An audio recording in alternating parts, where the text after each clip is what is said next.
అందరిలో ఒకటే ఆత్మ ఉంటే అందరు ఒకే రకంగా ఉండాలి కదా, ఎందుకు ఉండడం లేదు అని కొంతమంది అడుగుతా ఉంటారు కదా.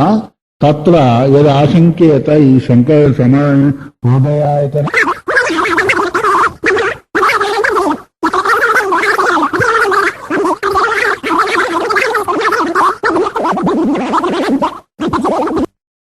శరీరంలో ఉన్న హృదయం కూడా భిన్నము. అయినందువల్ల సుఖాదీనాం అనేకత్వ సావయత్వాది అనిత్యత్వ. సుఖాది అంటే చిలుకలో ఉన్నాడు, లేదు సుఖుడు అంటే ఆ బ్రహ్మజ్ఞాని కావచ్చు, సుఖం అంటే ఈ చిలుక కావచ్చు. అతి నికృష్టమైన దానిలో ఉన్నాడు, ఉత్కృష్టమైన దానిలో కూడా ఉన్నాడు. మరి సావయత్వాతు, అవన్నీ కూడా సావయము, ఆ అవయవాలు కలిగినాయా, అవయవం లేకుండా ఉన్నాయా? ఆ అవయవం ఉన్నందువల్ల అనిత్యత్వాది దోష దర్శనాలు. మరి బ్రహ్మకు కూడా సావయవనందువల్ల అనిత్యత్వం వస్తుంది. ఆ హృదయంలో ఉండే దోషాలు కూడా దానికి వస్తాయి, గుణాలు కూడా దానికి వస్తాయి అని ఒకవేళ నీవు అడిగితే, సావయం కలిగిన దానిలో ఉన్నాడు, అల్పదేశంలో ఉన్నాడు, నికృష్టమైన దానిలో ఉన్నాడు, ఉత్కృష్టమైన ఉన్నాడు. నికృష్టంలో ఉన్నవాడి నికృష్టత్వము, ఉత్కృష్టంలో ఉన్నదాని ఉత్కృష్టత్వము, మరి సావయత్వం చేతనేమో అనిత్యత్వము, ఇవన్నీ వస్తాయి కదా అని ఒకవేళ అంటావేమో. ఇది చేసిన తదపి పరిహృతం భవతి. అది కూడా పై ఉపమానం చేత సమాధానం చెప్పిందే, అది ఉపాధిగతమే కాదు, ఆత్మగతం కాదు అని. ఏ అల్పత్వం కావచ్చు, సుఖత్వం కావచ్చు, దుఃఖత్వం కావచ్చు, లేదు ఉచ్చనీచం కావచ్చు, సుఖము కావచ్చు, దుఃఖం కావచ్చు, అవన్నీ కూడా ఉపాధికి సంబంధించినవే కానీ తత్వానికి సంబంధించి. ఎట్లాగైతే అణువు పెద్దగా అన్నామో ఉపాధిని బట్టి, అట్లాగే నికృష్ట సావయత్వాది దోషాలంతా కూడా ఉపాధి సంబంధమే కాని పరమాత్మకు సంబంధించినవి కాదు అని పూర్వం చెప్పిన సమాధానం చేతనే దీనికి కూడా సమాధానము జరుగుతుంది. దీనిలో ఏమాత్రం కూడా దోషము లేదు అనేదాన్ని ఈ సూత్రం ద్వారా సమాధానం చెప్పారు. అందువల్ల మనోమయత్వాది గుణాలు కలిగిన వాడు పరమాత్మేను, అది ఏ రూపంలో ఉన్నా ఆతత్వమే కాని దానికంటే భిన్నమైంది కాదు అని దాన్ని నిర్ణయం చేశాడు. మళ్ళీ పూర్వపక్షము దీనిలో మళ్ళీ 8వ సూత్రం ద్వారా ప్రశ్న వేయబోతున్నాడు. ఆ విషయాన్ని రేపు విందాం. హరి ఓం తత్సతు. బ్రహ్మసూత్రాలు నిన్నటి వరకు 7వ సూత్రం ద్వారా భగవంతుడు అంతటా ఉన్నవాడు, ఏకదేశంలో ఉన్నప్పటికీ స్వల్పదేశంలో ఉన్నప్పటికీ సర్వవ్యాపి అయిన తత్వం చెప్పబడుతుంది గాని జీవుడు చెప్పబడు అనే దాన్ని సిద్ధం చేసి మళ్ళీ పూర్వపక్షం ఇంకొక రకంగా వస్తుంది. సంభోగ ప్రాప్తి చేతన వైశేష్యా. నీవేమో ఆత్మని చెప్పావు, సర్వవ్యాపికమైన ఆత్మని చెప్పావు హృదయంలో ఉన్నవాణ్ణి. కాని కర్మఫలాన్ని అనుభవించేవాడు జీవుడవుతాడా ఇంకోడవుతాడా? ఆత్మ అయ్యేదానికి వీల్లేదు, జీవుడే అవుతాడు. ఎందుకంటే ఋతం పిబంతో సుకృతస్య లోకే అని ముండకోపనిషత్తులో కావచ్చు, కఠోపనిషత్తులో కావచ్చు, హృదయ దేశంలో ఉండి అనుభవిస్తూ ఉన్నాడు అనే భావనను మనకు అక్కడ కనిపిస్తూ ఉంది. కాబట్టి సంభోగ ప్రాప్తిరితి. సంభోగం అంటే కర్మఫలం. ఇక్కడ మీ ఏంటిది ప్రసిద్ధమైన దాని మీద అన్వయం చేసుకోకండి. ఇక్కడ సమ్యగ్ భోగ సంభోగ, చేసిన కర్మాల్ని సంపూర్ణంగా అనుభవించడమే సంభోగం ఇక్కడ. అందువల్ల జీవుడికి చేసిన కర్మ యొక్క ఫలప్రాప్తి అక్కడ లభిస్తుంది కదా. భగవంతుడనే వాడికి కర్మ లేదు, సంభోగము లేదు. అందువల్ల జీవుణ్ణి తీసుకుంటా ఉంటే కాదు, వైశేష్యాతు. ఇక్కడ విశేషం కూడా చెప్పబడింది. ఆ విశేషము చెప్పినందువల్ల జీవుడు అని చెప్పబడదు. అందుకొరకే సర్వాత్మ అని చెప్పబడుతుంది అని సూత్రం యొక్క సంక్షేపార్థం. సరే, భాష్యంలో వ్యోమవత్ సర్వగతస్య బ్రహ్మణః సర్వప్రాణి హృదయ సంబంధాతు చిద్రూపతయా చ చారీరాద్ అవిష్టత్వాతు సుఖదుఃఖాది సంభోగో అపి అవిశిష్టః ప్రసజ్యేత ఏకత్వాచ్చ నై పరస్మాదాత్మనో అన్యః కశ్చిదాత్మా సంసారీ విద్యతే నాన్యోతోస్తి విజ్ఞాత ఇత్యాది శృతిభ్యః. ఆకాశం వలె సర్వగతుడు అని ఇంతవరకు ఎన్నోసార్లు చెప్పాడు. వ్యోమవత్ అంటే ఆకాశం వలె సర్వగతస్య అంటే సర్వవ్యాపి అయిన కారణం చేత. ఎట్లాగైతే ఆకాశము సర్వవ్యాపో అట్లాగే పరమాత్మ కూడా సర్వవ్యాపి. అందువల్ల సర్వప్రాణి హృదయ సంబంధాతు సమస్త ప్రాణుల యొక్క హృదయంతో సంబంధం ఉందా లేదా? ఒక ప్రాణికే ఉందా? హృద్దేశే అజ్ఞతిష్ఠతి అన్నప్పుడు సమస్త ప్రాణుల యొక్క హృదయంలో ఉన్నాడు. సమస్త ప్రాణుల యొక్క హృదయం అంటే ఇప్పుడు ఏ ఏ జీవి ఉందో ఆ యొక్క జీవిలో ఒక మానవ జీవితంలో ఉన్నాడా, లేదు కుక్క నక్క పంది వగైరా వాటి హృదయాల్లో కూడా ఉన్నాడా? ఆ హృదయంలో కూడా ఉన్నాడు. ఇంకా కొంచెం లోపలికి వెళ్ళగలిగితే ఒక్కొక్క రక్త కణయంలో కొన్ని సూక్ష్మజీవులు ఉంటాయని మనకు అర్థమవుతుందా లేదు? చెప్తున్నారు లేదు డాక్టర్లు కూడా. రక్త బిందువులో ఎన్నో సూక్ష్మ కణాలు ఉన్నాయి, సూక్ష్మజీవులు ఉన్నాయి అని. ఆ సూక్ష్మజీవులలో కూడా హృదయం ఉందా లేదా? ఆ హృదయంలో కూడా ఆయన ఉన్నాడా లేడా? అంటే మన శరీరం అంతటా ఆయన ఉన్నట్టేగా. ఇప్పుడు మానవ శరీరం తీసుకున్నట్టయితే ఒక హృదయం, ఆ రక్త కణాల్లో ఎన్నో కొన్ని సూక్ష్మజీవులు ఉన్నాయి కాబట్టి వాటిలో హృదయం.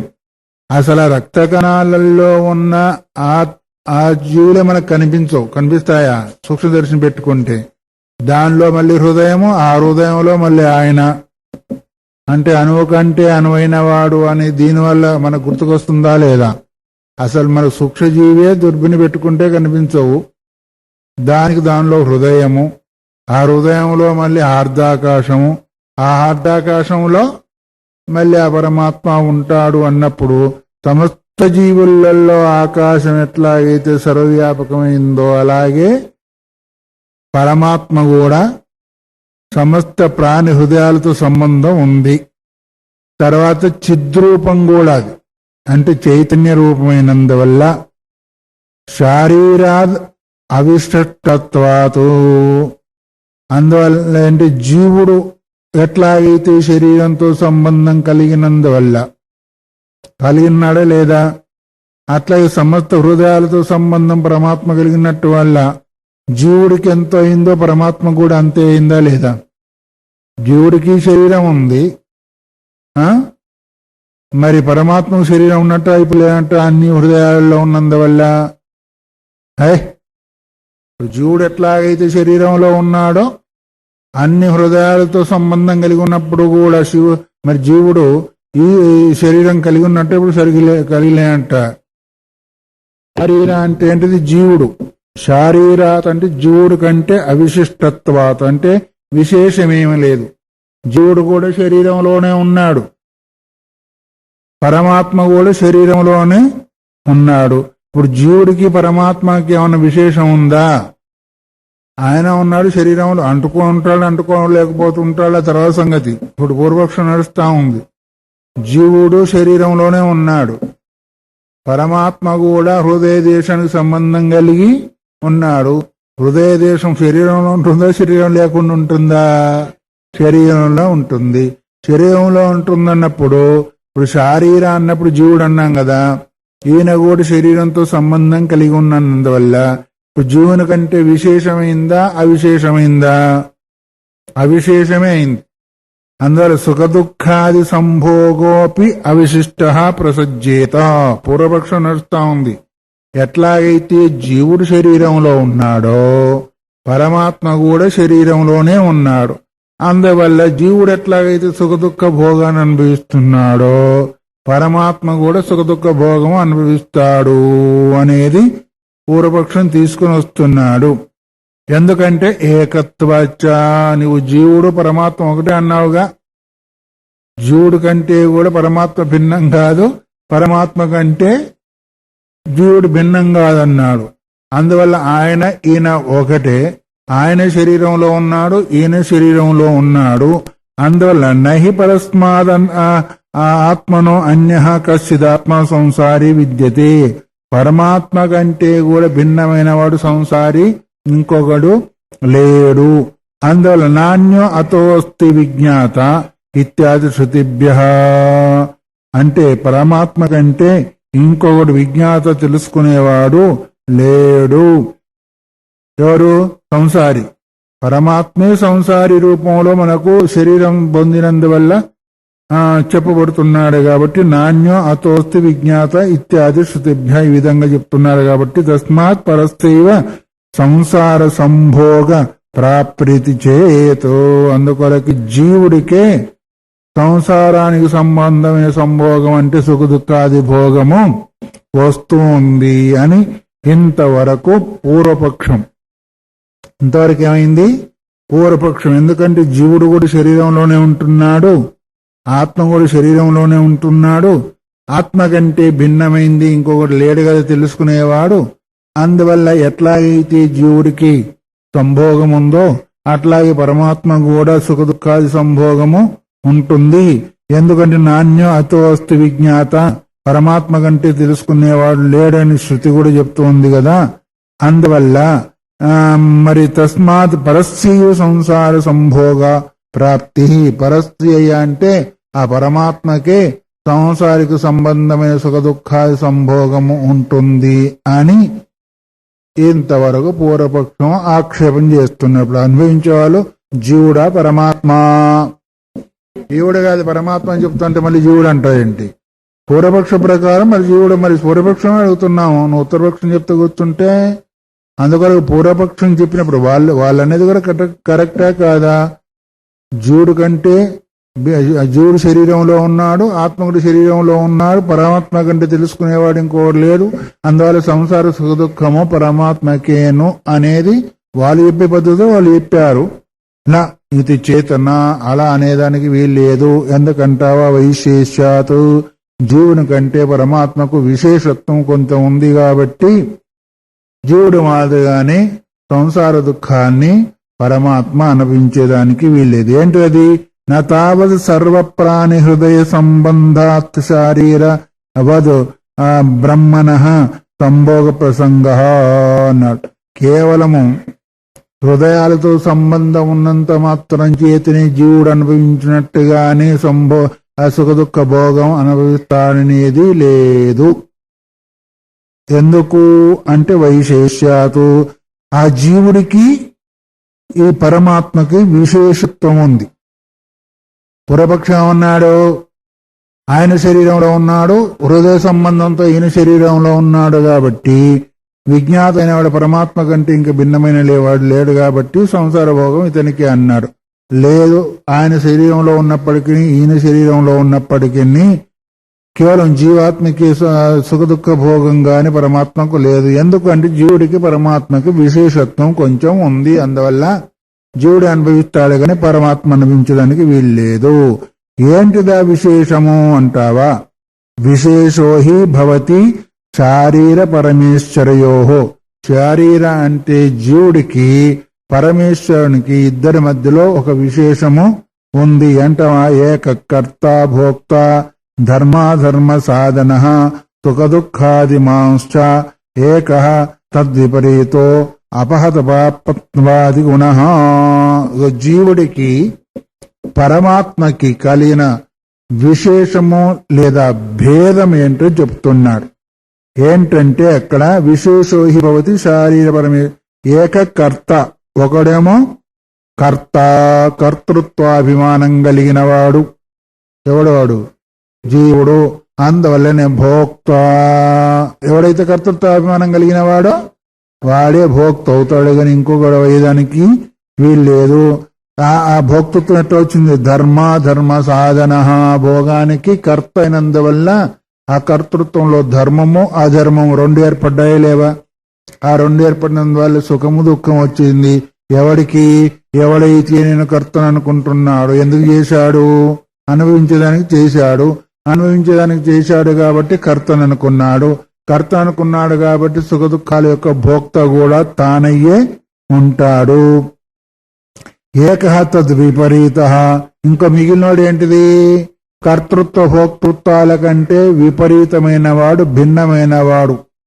ఇప్పుడు కర్తృత్వ భోక్తృత్వాన్ని కలిగిన వాడు ఒకడైపోయా, లేని వాడిని ఒకడైపోయాడు. ఇద్దరు ఒకటయ్యారు, వేరువేరయ్యారు. ఇప్పుడు అందుకొరకు ఇగో ఈ విశేషం ఒకటి ఉంది. కర్తృత్వాభిమానం కలిగిన వాడేమో జీవుడు, కర్తృత్వాభిమానం లేనివాడేమో పరమాత్మ. కాబట్టి ఆ సుఖదుఖ అనుభవం కర్తృత్వాభిమానం కలిగిన వానికే ఉంటుంది గాని కర్తృత్వాభిమానం లేని వాడికి ఉండేదానికి వీల్లేదు. అందువల్లనే విపరీతో అపహత పాప్మాది గుణ, అపహత పాప్మాది గుణ, పాప్మత్వాది గుణ అంటే పాపము పుణ్యాలతో అతను ఏమాత్రం కూడా అంటబడేవాడు కాదు. అందువల్ల ఏతస్మాదనయో, ఎందుకు అంటే జీవుడు చేసే కర్తృత్వాభిమానం చేత అతను చేసుకున్నది అనుభవిస్తున్నాడు. అందులో ఉన్నప్పటికీ ఆ జీవుడు చేసే సుఖ దుఃఖాలకు హేతుభూతమైన పాప పుణ్యాలకు పరమాత్మ అంటబడేవాడు కాదు. అందువల్ల ఏతస్మా అనయోర్ విశేషాద్ ఏకస్య భోగో న ఇతరస్య. ఈ రెండింటిలో తేడా ఉంది. అభిమానం కలిగి చేసిన వాడేమో అనుభవిస్తున్నాడు, నిరభిమానంతో అధిష్టాన చైతన్యమేమో కర్తృత్వ భోక్తృత్వం లేనందువల్ల ఆ జీవుడు చేసే ఏ పుణ్యపాపాలకు పరమాత్మ ఏమాత్రం కూడా అంటబడేవాడు కాదు. యదిచ సన్నిధానమాత్రేన వస్తు శక్తిమనాశ్రిత్య ఆ కార్య సంబంధో అభ్యుపగమ్యేత ఆకాశీదానమపి దాహాది ప్రసంగ సర్వగతానేకత్వాదానమపి సమావేతౌ చోద్య పరిహారో యదపి ఏకత్వాది బ్రహ్మణః ఆత్మానంతరాభావాత్ శరీరస్య భోగేన బ్రహ్మణో భోగ ప్రసంగ ఇతి. మళ్ళీ ఇక్కడ అడుగుతున్నాడు, ఒకవేళ నీవు సన్నిధాన మాత్రేన వస్తుశక్తిమనాశ్రిత్య అన్నారు. ఇప్పుడు కొంతమంది ఏడ్చేవాళ్ళు ఉంటారనుకోండి, ఏడ్చేవాళ్ళ దగ్గర ఉంటే ఆ వాళ్ళకు కూడా ఏడుపు వస్తుందా లేదా? ఏడ్చే వాళ్ళ దగ్గర ఉంటే వాళ్ళకు కూడా ఏడుపు వస్తుందా లేదా? ఎందుకంటే వాళ్ళు సాంగత్యం చేసిన వాళ్ళ వల్ల. నవ్వే వాళ్ళు ఉంటే అది కూడా వచ్చేస్తుంది. ఏమైనా తినే వాళ్ళ దగ్గర ఉంటే తినాలనిపిస్తుంది. ఊరిక ఉండేవాళ్ళు ఉంటే అట్లాగే ఇప్పుడు నీ పరమాత్మ కూడా సుఖ దుఃఖాది భోగాలు అనుభవించేదానికి సన్నిధానంలో ఉన్నాడు కాబట్టి ఆయనకు కూడా కొంత శక్తి వస్తుందా లేదా? రావాలా వద్దా? అది అడుగుతున్నాడు పూర్వపక్షి. సన్నిధానమాత్రేన వస్తుశక్తిమనాశ్రిత్య కార్యసంబంధో అభ్యుపగమ్యతే. జీవుడు ఏ కార్యమైతే చేస్తూ ఉంటాడో అట్లాగే పరమాత్మ కూడా ఆయన సన్నిధానంలో ఉన్నాడు కాబట్టి అతనికి కూడా అది ఎంతో కొంత సంబంధించి ఉంటుంది అనేది ఇక్కడ మనకు కనిపిస్తుంది. కాబట్టి ఎట్లాగా ఆకాశాదీనమపి దాహాది ప్రసంగ. మరి ఆకాశములో మరి మంట గింట పెడతా ఉంటే ఆకాశం కూడా వేడెక్కిపోతుందా లేదా? ఆకాశంలో మంట పెట్టినప్పుడు ఆకాశంకి కొంచెం వేడెక్కుతుందా ఎక్కదా? ఎక్కనట్టు నీకు ఎట్లా గుర్తు? మనకు వేడి గాలి వస్తుందా లేదా? వేడి గాలి వస్తుందా లేదా? ఆకాశానికి ఒక ఆకారం లేదు కాబట్టి దానికి వేడితో సంబంధం లేదని చెప్పాలా? అంటదంటే ఎవడప్పుకుంటాడు? ఆకాశానికి వికారం లేదు. వికారం లేనందువల్ల దాహాది శక్తి ద్వారా అది బాధపడేది కాదు. నయనం చిందంతి శస్త్రాన్ని నయనం దాతి పాదకన్నట్టుగా అట్లాగే ఆకాశాన్ని ఏది తడపదు, ఏది ఎన్నింపజేయదు. దానివల్ల ఇంకో దానికి బాధ లేదు. అందువల్ల సర్వగత అనేకాత్మవాదినామపి సమావేతౌ చోద్య పరిహారో. ఎట్లాగైతే నువ్వు ఆకాశానికి ఏమి అంటదంటున్నావో, ఎట్లాగా పూర్వపక్షం కూడా ఆకాశము అంతటా ఉంటుంది, బయటి గుణాల చేత ఏమాత్రం కూడా అంటబడదు అని వాళ్ళు చెప్తూ ఉంటున్నారు. నువ్వు ఆకాశాన్ని గురించి ఎట్లా అయితే చెప్తున్నావో, చోద్య పరిహారం అంటే నువ్వు సమన్వయం చేస్తూ ఉన్నావు, దాని గురించి పరిహారం కూడా చేస్తూ ఉన్నావు. అట్లాగే మేము ఆత్మ అంతటా ఉన్నప్పటికీ దానికి ఏమి అంటదు కాలదు వగైరా వగైరా మేము కూడా చెప్తూ ఉంటాం. ఎట్లాగైతే ఆకాశాన్ని అందరూ ఒప్పుకుంటున్నారా లేదా? ఆకాశాన్ని అందరూ ఒప్పుకుంటున్నారు. ఒప్పుకున్నప్పటికీ అది అంతటా ఉన్నప్పటికీ దోషాలతో గుణాలతో ఏమాత్రం కూడా సంబంధించదని ఎట్లాగైతే మీరు సమన్వయం చేస్తూ దాన్ని పరిహారం చేస్తున్నారో, అట్లాగే ఆత్మకు కూడా ఏమి అంటదనే ఉద్దేశం చేత మేము కూడా చేస్తున్నాము. యదపి ఏకత్వాది బ్రహ్మణ ఆత్మాంతరాభావాతు శారీరస్య భోగేన బ్రహ్మణో భోగ ప్రసంగ ఇది. నువ్వేమన్నావు? ఆత్మ ఒకటి అన్నావు కదా.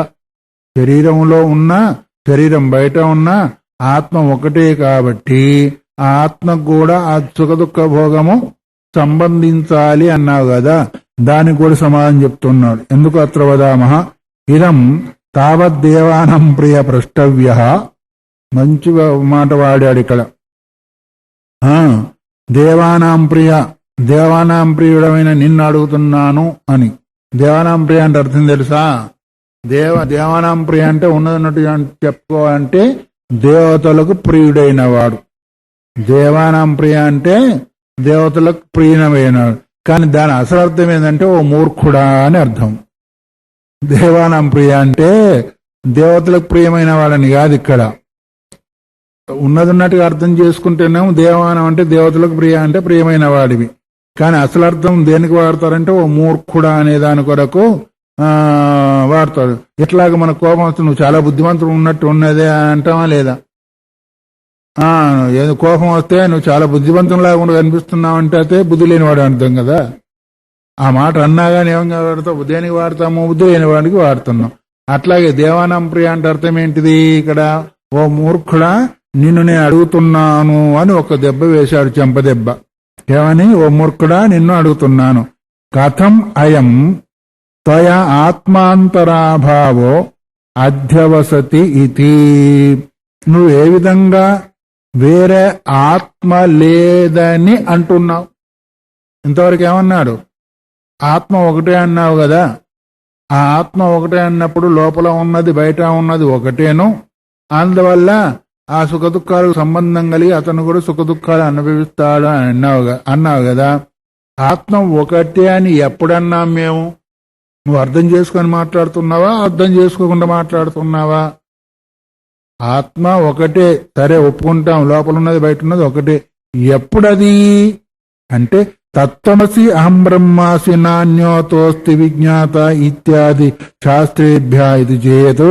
తత్వమసి అహం బ్రహ్మాస్మి నాణ్యోతోస్తి విజ్ఞాత ఇత్యాది శాస్త్రేభ్య ఇది చేతు యథాశాస్త్రం తరి శాస్త్రీయే అర్ధ ప్రతిపత్తవ్యో న తత్వార్థయరతీయం లభ్యం. శాస్త్రం చ తత్వమసి ఇత్యపహత పాప్మాత్వాది విశేషణం బ్రహ్మ శారీరస్య ఆత్మత్వేన ఉపదిశత్ శారీరస్యైవ తావత్ ఉపభోక్తృత్వం వారయతి. కుతః తదుపభోగేన బ్రహ్మణ ఉపభోగ ప్రసంగః.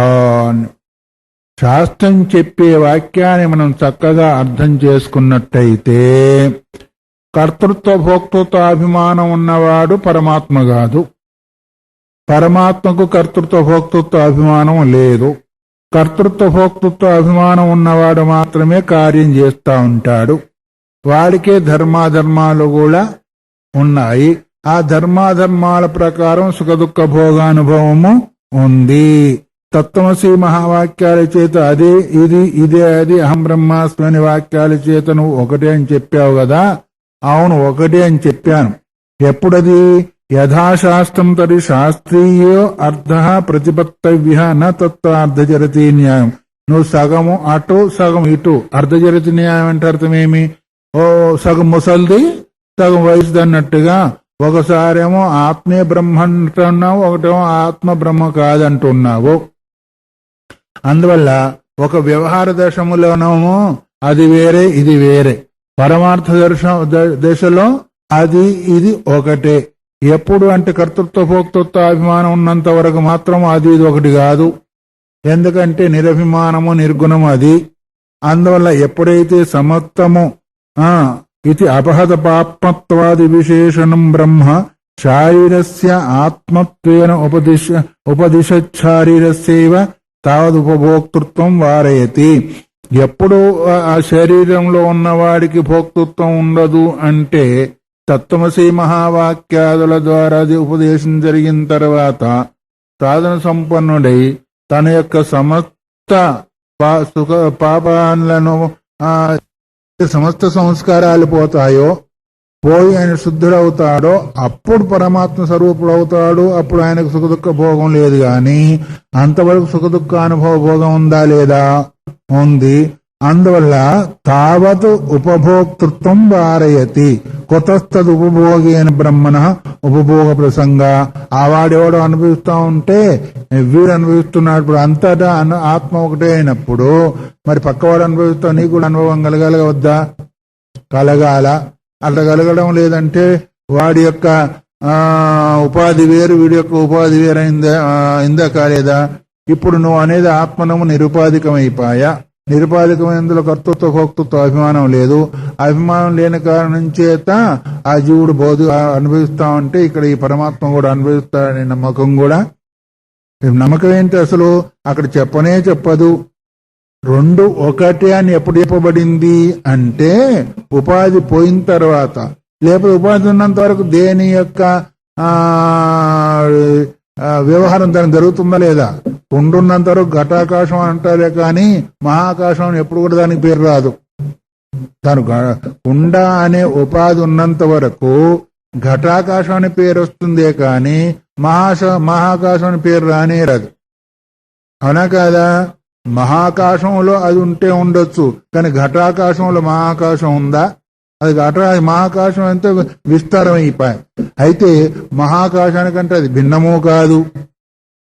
అట్లాగే ఇక్కడ పరమాత్మ కంటే జీవాత్మ భిన్నము కాదు. ఎప్పుడు అంటే ఉపాధి ఉన్నంత వరకు కర్తృత్వ భోక్తృత్వ అభిమానం ఉంటుంది. కర్తృత్వ భోక్తృత్వ అభిమానం ఉన్నంత వరకు వారికి సుఖదుఖ అనుభవం ఉండనే ఉంటుంది. అందువల్ల ఇక్కడ కూడా మరి పరమాత్మ ఆ సన్నిధానంలో ఉన్నప్పటికీ దాంతో ఏమాత్రం కూడా సంబంధము ఉండదు అనేదాన్ని గుర్తు చేశాడు. అందువల్ల అధ అగ్రహిత శారీరస్య బ్రహ్మణ ఏకత్వం తదా మిథ్యాజ్ఞాన నిమిత్త శారీరస్య ఉపభోగ. అందువల్ల అగ్రహిత శారీరస్య బ్రహ్మణ ఏకత్వం తదా. శారీరం అంటే జీవుడు ఎప్పుడైతే బ్రహ్మతో ఏకమవుతాడో అప్పుడు మిథ్యాజ్ఞాన నిమిత్త శారీరస్య ఉపభోగ. ఇప్పుడు శారీరం అంటే జీవుడు అనుభవిస్తున్నాడు అంటే అప్పుడు మిథ్యాజ్ఞానంతో కూడుకున్నదే అది. నతేన పరమార్థ రూపస్య బ్రహ్మణ సంస్పర్శ. నతేన పరమార్థ రూపస్య బ్రహ్మణ పరమార్థ రూపములో ఉన్న బ్రహ్మకు సంబంధము లేదు. మిథ్యారూపంతో ఉన్న మిథ్యాత్మ ఎప్పుడు వచ్చేసింది? ఉపాధి ద్వారా వచ్చేసింది. ఉపాధి లేకపోతే అక్కడ జీవుడు అనే పేరే లేదు. అందువల్ల దానికి ఉపాధికి సంబంధించింది ఉపాధి రహితమైన మరి పరమాత్మకు ఏమాత్రం కూడా సంస్పర్శ దాని స్పర్శ మాత్రం కూడా ఉండదు. నహి బాలై తలమలినతాదిభి వ్యోమ్ని వికల్ప్యమానే తలమలినతాది విశిష్టమేవ పరమాత్మతో వ్యోమయితి. తెలియకుండా పిల్లవాళ్ళు ఏం చేస్తున్నారంటే ఆకాశం నల్లగా ఉంది, ఎర్రగా ఉంది, తెల్లగా ఉంది అని ఆరోపణ చేస్తున్నారా లేదా? చేస్తున్నారు. అన్నంత మాత్రం చేతనే అక్కడ ఎర్రగా నల్లగా తెల్లగా ఉందా ఏంటి? అది ఎట్లుండాలో అట్లనే ఉంది. అందుకరకే ఏది బాలై తలమలినతాదిభి వ్యోమ్ని వికల్ప్యమా అనే ఆకాశములో తలమలినత అంటే తలం అంటే ఏంటిది? భూమి యొక్క మాలిన్యం ఏంటి? ఎరుపు నలుపు వగైరా వగైరా అంటూ దాని యొక్క మాలిన్యము. తలమలినతాది విశిష్టమేవ పరమాత్మతో వ్యోమభవతి. ఇట్లా ఆరోపణ చేసినంత మాత్రం చేత ఆ ఆకాశంలో వాస్తవికంగా అవి ఆరోపింపబడతాయా? ఆ వాస్తవికంగా ఉంటాయా? ఉండవు. అందువల్ల తదాహ నా వైశేష్యాదితి వైశేష అంటే దానికి దీనికి విశేషం ఉన్నందువల్ల ఆ, ఏంటిది ఇక్కడ జీవుడికి ఉన్న పరమాత్మకు విశేషం ఏంటిది అంటే ఉపాధి రహితమైందేమో పరమాత్మ, ఉపాధితో కూడుకున్నదేమో జీవాత్మ. అందువల్ల కర్తృత్వ భోక్తృత్వాలతో కూడుకున్నది కాబట్టి భోగం జీవాత్మకు ఉంది, పరమాత్మకు లేదు. అందువల్ల నైకత్వేపి శారీరస్య ఉపభోగేన బ్రహ్మణ ఉపభోగ ప్రసంగ. ఏకత్వం అయినప్పటికీ మరి జీవుడు అనుభవించినందువల్ల బ్రహ్మ కూడా అనుభవం వస్తుందనేది కూడా లేదు. ఎందుకంటే ఉపాధి ఎప్పుడైతే లేదో ఆయనకున్న ఏంటిది జీవుడికి పరమాత్మకు విశేషం ఏంటిది అంటే ఉపాధి రహితత్వము. ఉపాధికి సంబంధించిన సమస్త కార్యకలాపాలేమో ఉపాధి దగ్గర ఉంటాయి, ఆ ఉపాధి లేని దగ్గరనో ఆ సమస్త కార్యకలాపాలు ఉండవు.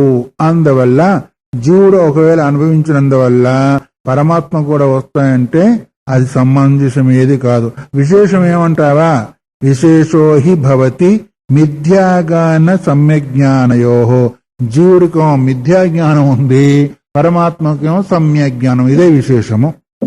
మిథ్యాజ్ఞానం ఏంటిది? నేను కాని ఉపాధుల యందు నేనని, నాది